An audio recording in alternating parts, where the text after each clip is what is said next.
झालं चालू. हा तेच केलं तुम्ही. बटन नाही, बटन दाबले. आता व्हिडिओ मी चालू केला परत, तुम्ही बंद केला होता. असं आहे का? हां हां तर हा बघा, हा छोटासा बंधारा आहे. परत लेफ्ट साईडला आपल्याला डोंगरावरती वर गेल्यानंतर आपल्याला राईट साईडला दिसतो तो दिवशीच्या खाली असा बंधारा आहे. धारेश्वर मंदिर आहे तिकडे वरती. हे बघा असे मसर वगैरे असे चारत असतात लोक इकडे, आणि त्याच्यावरती निर्वाह आपला वागत असतात. म्हणजे 2 लिटर 5 लिटर असे दूध काढून ते म्हणजे 4-5 लिटर प्रत्येक कुटुंब असं काही छोटा मोठा असा इकडे बिझनेस करत असतं. हा खूप मोठा असा डोंगर आहे. हा बघा तुम्हाला दिसत आहे. आम्ही आता ट्रॅव्हल करतो. हे इथे एक छोटंसं मंदिर आहे गोंधरीमधलं, डोंगरामधलं. खूप छान असा हिरवगार नजारा तुम्हाला दाखवणार आहे. वरती गेल्यानंतर खूप काही विचार आहे, खूप काही म्हणजे असे बाईकवाले छोटे असे पिकनिकला येतात तिथे. ते वरती जातात, छोटे मोठे असे ढाबे असतात. ढाबे म्हणजे आमच्याकडे तो पकडला जातो.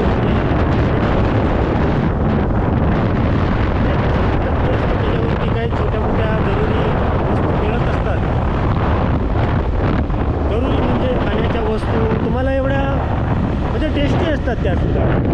इकडच्या जरूरच्या हिशोबाने त्या ठेवलेल्या असतात. आणि हा नजारा बघा ना, किती मस्त असा व्ह्यू आणि दिसतोय. आता डोक्यावरती सूर्य आलेला आहे आणि हे एकदम मस्त नजारा असा हिरवागार पठारा असा दिसतोय बघा. आणि त्याच्यातनं आम्ही चाललो आहे.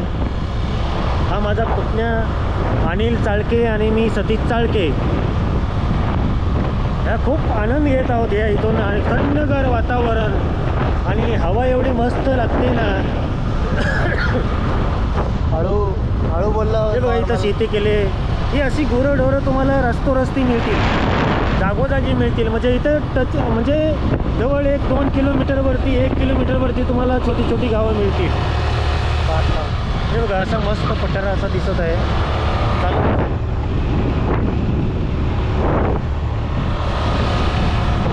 लाल लाईट आहे बघा. आता कुठेतरी थांबणार आहोत आणि तुम्हाला बघा तिथं प्रत्यक्ष ह्यांच्याशी जे गुरं चालतात, म्हणजे म्हशी असतात किंवा 2 गाया असतात, त्याचं काय बेनिफिट असतं किंवा ते का राहतात इथे किंवा ते करतात काय किंवा त्याच्यावरती ते त्यांचं जीवन कसे जगतात ह्याच्यावरती मी थोडंसं फार तुम्हाला बोलणार आहोत. पण मी प्रत्यक्ष त्यांना बोलून म्हणजे हे तुम्हाला कळेल की इथलं जीवन काय आहे. मी प्रत्यक्ष बोलल्यानंतर तुम्हाला दाखवेन.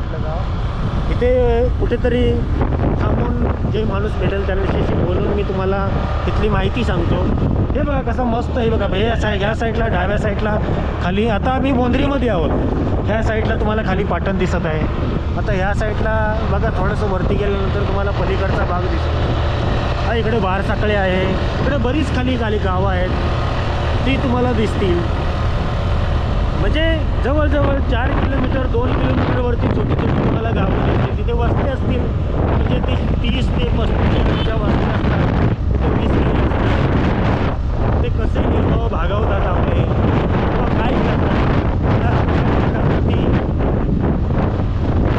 या डोंगरावरती, काय करतात, कसे आपलं जीवन निर्वाह करतात, ह्या सगळ्या गोष्टीचा तुम्हाला मी उलगडा करणार आहे आज. आणि हा पहिला ट्रॅक आहे माझा. मी राहतो इथे, पण मी सुद्धा नोकरीसाठी बाहेर असल्यामुळं हा व्हिडिओ तुम्हाला पहिली वेळ दाखवत आहे माझ्या गावचा. पण इथली माहिती एक तुम्हाला सांगायची म्हणजे इथली कल्चर काय आहे, इथं कशी लोक जगतात किंवा इथं शहरामध्ये काही लोक असतात, इथं राहणारी लोक काय करतात, तर हे सगळं तुम्हाला सांगणार आहे. हा खूप मजेदार व्हिडिओ होणार आहे. तुम्हाला पण खूप एन्जॉय आहे. आता मी फक्त रोडवरचा ट्रॅक टाकतो आहे आणि हवा खूप आहे हो. आता पावसाचे दिवस चालू आहेत आणि हा महिना ऑगस्ट महिना आहे. त्यामुळं आता पाऊस उघडा आहे. पण अशी म्हणजे आज आपलं नशीब चांगलं आहे की हा व्हिडिओ काढायला आपल्याला आज खुल्ला पाऊस आहे. नाहीतर असं वातावरण आपल्याला भेटत नाही. जसं वाटतं की आपण जसं निसर्गामध्ये गेलो आहोत, बरोबर ना. जसं निसर्गामध्ये गेलो आहोत, जर म्हणजे चारी बाजूला असं बादल खाली आलेलं असतं आणि म्हणजे तुम्हाला जर मला वाटतंय ना, म्हणजे तुम्हाला 10 मीटरच्या दूर तुम्हाला काही दिसणारही नाही. आज तुमचं नशीब चांगलं आहे, आज पाऊस मस्त उघडलेला आहे आणि माझी ही पहिलीच ट्रिप व्हिडिओ बनवायची आहे. म्हणजे नशीब चांगलंच आहे. म्हणजे बघा हा खूप मस्त नजारा आहे. बघायला तुम्ही गेला जागोजागी तुम्ही थांबू शकता. हे पिकनिक पॉईंटच समजा, हा पिकनिक पॉईंटच आहे हा सर्व. तुम्ही जागोजागी कुठेही थांबू शकता. काय विदाऊट सिक्युरिटी. इथं काही सिक्युरिटीची गरज नाही. इथली माणसं देवासारखी असतात. खूप मस्त माणसं असतात. प्रत्यक्ष तुम्हाला मिळवतं हे तर तुम्हाला मी अगोदरच सांगितलेलं आहे. हा बघा इकडे हा खालून चापोली रोड इकडून गेलेला आहे. हा मस्त असा बंधारा दिसत आहे तुम्हाला. तर आम्ही ह्या डाव्या बाजूला वळून असं वरती डोंगर चढून वनकुसोड्याला जाणार आहे. आणि वनकुसोड्याच्या मध्ये जवळजवळ खूप गावं आहेत. खूप गावं आहेत. मी इथला असल्यामुळं तुम्हाला नावं सांगतो आहे. खाली बोंद्री गेली. आता कुठलं गाव होतं ते खाली बोंद्री गेली. आपलं जायची वाडी. आता हे जायची वाडी येणार आहे. ही जायची वाडी येणार आहे. त्यानंतर जायच्या वाडीवरून तुम्हाला एक इथं बघा इथं जायची वाडी येणार आहे. इथून तुम्हाला एक राईट फुटला आहे बघा.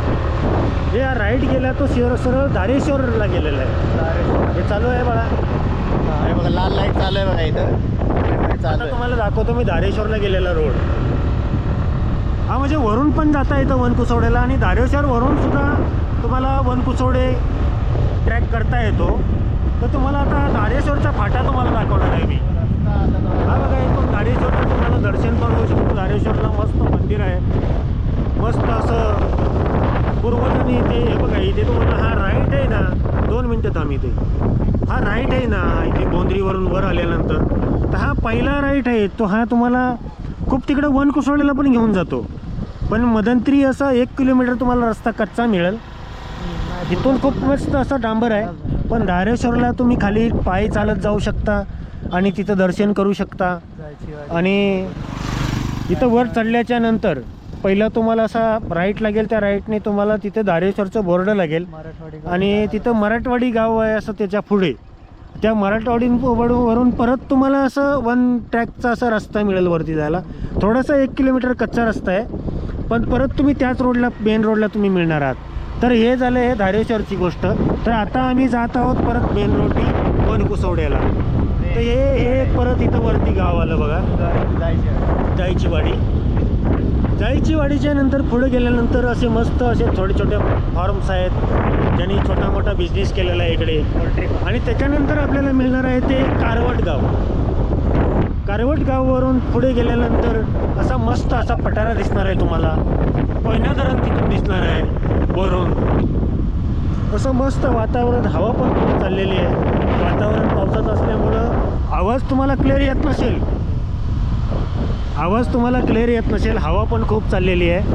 हे बघा छोट्या मोठ्या शेती आहे. इथं भातं केलेली आहेत लोकांनी. काही नाचण्याच्या शेती असतात. ह्या नाचण्यामध्ये तुमच्या भाषेमध्ये काय म्हणतात ते तुम्ही मला कमेंट करून सांगू शकता. त्याची काळी रोटी बनते असं. तिकडे नाचण्याच्या शेती असतात. आणि ह्या खुल्या ह्याच्यामध्ये आमच्याकडं गाई पशुपालन केलं जातं. त्याच्यामध्ये काही घास हे बघा हे असे डोंगरावरती असे शेती केली जाते. ही म्हणजे नाचण्याची शेती. तर तुमच्या भाषेमध्ये काय बोलतात तुम्ही कमेंट करून सांगू शकता.